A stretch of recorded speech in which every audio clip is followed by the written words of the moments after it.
Hello everyone, welcome back. This is Avorion episode 42. I'm Enigmius, and today, continuing of course with the Serpovectem, making good progress here, but I'll warn you up front, we're doing things a little bit out of order today. I spent a bunch of time filling in the back area of the ship like we were doing in the last episode, getting the hull closed in and basically finished from a cosmetic standpoint. I recorded it. I want to show you guys, but I decided to put it at the end of the video, and it's sped up like we had in the last episode, so it's there if you want to watch it, but it also is not in the way if you would rather skip it. And it also makes it a little bit easier for me to do the commentary because I can talk about the things that we're doing now, and then when we get to the rest of the footage at the end of the video, I can just turn up the background music a little bit and let you guys kind of watch that on your own. So if you're looking at the back and you're seeing things that are done that weren't done in the previous episode, you know why. I wanted to spend as much time as necessary to get the hull closed in. It's basically what my focus has been. I've got ideas, very concrete ideas for things that I want to be doing elsewhere on the ship, additional things that you haven't seen yet. There's no limit to what my mind comes up with, but it was very important to me to get this hull closed up because otherwise it's just sort of this lingering task that you see it, you see the gaping holes, you kind of want to see it done, and it's just a distraction. And the sooner we can get past that distraction, the sooner we can get it closed up, the better off we'll be. And additionally, as I've talked about so many times in the past, it gives me an opportunity to just let the design sit for a while. And if there are any parts of it over time that stick out as things that I'm just not really happy with, I can address those before we declare the build complete and sort of move on with other things. So this area here on the front section of the ship is back to one of those areas that's a little bit tricky because we've got a lot of different angles, we've got a lot of different profiles coming together, a lot of different curves, all of the things that make things a little bit challenging when you're just, you know, sometimes when you're just dealing with one at a time, but when you're dealing with 3 or 4 sort of at the same time, ups the challenge factor a little bit. We've got this side piece that we're working on right now that's basically distinct from the rest of the profiles that we have on this front section of the ship, and it's there by design. It's specifically designed to be different from the other things that we're doing. It fits with the design, I think. It's got a shape that blends to some extent with the things that are going on around it, but at the same time, where everything else tends to be curves, flowing curves, kind of moving around in all these different directions, this one has got that sort of abrupt shift where it goes from the curves on the top and the curves on the bottom, and it's just sort of this perpendicular element that kind of adds a little bit of visual interest. My understanding is that you can't mount turrets to vertical surfaces. That's every time I've tried it, I haven't been able to do it. So they don't actually serve any functional purpose in the sense that we can attach things to them or anything like that that would justify having a flat section where it is. But I think it just kind of adds a little something that makes a little bit of sense, and it breaks up the monotony of what could otherwise be kind of an interesting but dull sort of layout if we're not careful. I'm kind of struck by how similar the design of this ship is to the actual anatomy of a snake, in the sense that if you were to imagine in your mind a snake, and then you were to cut off its head, not at the neck, so to speak. I mean, snakes are just basically one long neck, but if you get the idea, I'm not talking about cutting off right behind the head, but say 2 head lengths behind the head, chop it off, that's basically the central hull of this ship. And if you look at it, it's actually kind of a very similar profile to something like that. It's just, it wasn't intended to be that way necessarily. I wasn't opposed to the idea of having snake-like features, but it wasn't a goal that I had in mind to make it to, you know, look as much like a snake as possible. I don't mind that it does, but I'm just a little bit surprised that it sort of turned out that way on its own.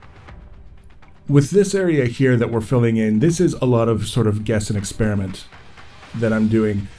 I have a general idea of what I want to do, but I don't have anything concrete. So it's just a matter of putting the blocks together the way they want to go together and then see what we end up with. And there'll be some changes that we make along the way that reflect the fact that it didn't always sort of work out as I had kind of hoped that it would. But overall, we're in a fairly confined space. I'm getting used to the build system and the way the blocks go together. You know, there's always this learning curve, always learning a new way to put things together, a new way to align things and come up with things that maybe seemed like they were impossible not that long ago just because of the way they come together. I actually saw something on Reddit yesterday. I was just kind of browsing through. The Avorion subreddit isn't especially busy, but someone had posted a request for a new block, and it was this very specific shape. And as soon as I saw the thread title from someone asking for a new block shape, there's this little voice in the back of my mind that says, I'm going to look at this picture that he's posted, and it's going to be something that he could make with what we already have with just a little bit more creativity. But it wasn't. It was actually a very specific shape that, ironically, not only is not available in the game with blocks that are currently available, but that I could actually use on this build, specifically on the back end of the ship. The way things just sort of came together, there is a particular shape that I couldn't duplicate. And it was just very weird to see that. It's the likelihood of encountering something like that with all of the different possible shapes and permutations of those shapes, to encounter the one guy asking for the one shape that I have personally also found that I could use was very bizarre. But for the most part, the reason why I have that attitude when I see people asking for things is because my experience says a lot of people, previously myself included, have had the tendency to kind of give up on trying to figure things out on their own, and they give up prematurely, and then they just assume that it's not possible. And that's kind of the defeatist mentality. I mean, it's literally what being a defeatist means, is giving up and deciding that it's not possible without actually exploring all of the possible options, without maintaining the idea in the back of our mind that I couldn't figure it out now, but maybe I'll figure it out later. And it's borne out in this whole process of just kind of building things, trying different things. Sometimes they work, sometimes they don't, and learning as I go. And this particular section of the build could have been very, very time consuming and challenging, except there's just a certain kind of process that I go through, and I'm doing my best to kind of solidify it in my own mind so that I can describe it at some point. Right now, it's just kind of a little bit fuzzy trying to put it into words. But what it boils down to is, if you imagine everything that you build, and we're talking about like outer hulls and things like that, where you're trying to create some sort of unified design in a 3D space. If you think about it, everything that you build is made out of rubber. And then whenever you want to fill in a spot between a bunch of stuff that you've built here and a bunch of stuff that you've built there, just imagine stretching the rubber and then making them come together, and that shape that you get from the stretched rubber is generally the shape that you'll end up doing the easiest in order to get to where you want to go. It's not to say it's the only shape, but what I've found here, as you can see, I'm going through and I'm deleting a bunch of stuff that I just did because the profile was just not very good, and it was a little bit too involved, and I went about it from sort of the wrong angle. Specifically, I was doing it from the back looking towards the front, whereas now the blocks that I'm placing are going side to side. The placement is side to side. The area that I'm working in obviously is the same as it was when I had the blocks there previously. It's just the way that I'm thinking about it when I'm placing the blocks in order to get to that point where I have a clear understanding of how I want to proceed that ends up producing the outcome that I'm looking for. It's very, very fun and gratifying to reach that point where when you arrive at a solution that you didn't think that you were going to be able to come up with, and you know that it's a result of just the amount of time that you've spent getting things wrong. It's a directly proportional result based on the amount of times that you spent getting things wrong. Because you hear all of the different figures of speech and the different expressions around the idea of how many times you have to get things wrong in order to get them right. And that's basically what it comes down to, because the one time that you tried something and it was wrong for that particular application, sooner or later there's a really good chance that you're going to come across an application where that thing that was wrong before now is suddenly right, and you've got experience putting it into place. So it makes sense when you get to that point, you recognize the opportunity and it just goes a little bit faster. That having been said, like I said at the beginning here in this whole process, this didn't necessarily happen quickly. It didn't happen based on the first design that I put into place, but it did come together in a way in the end that didn't take as long as it would have, say, 40 episodes ago, but it did come together, and I'm pretty happy with the way that we're headed. The one thing that I felt, however, when I got just a little bit past the midway section, you can see we've worked and reworked this particular section a few times. It is still fairly complex, and there's a certain amount of fatigue that sets in. Even though I felt like I was close to the finish line, we didn't have that much more to do, but it was starting to feel, specifically in this location right here, where I felt like I was making all this progress. I felt like I was covering a lot of ground, and everything was coming together. I was happy with the profiles that we were coming up with, except for the ones that I just removed there.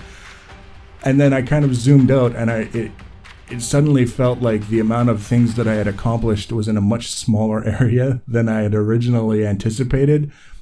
And that's when I decided ultimately that it was time to take a break.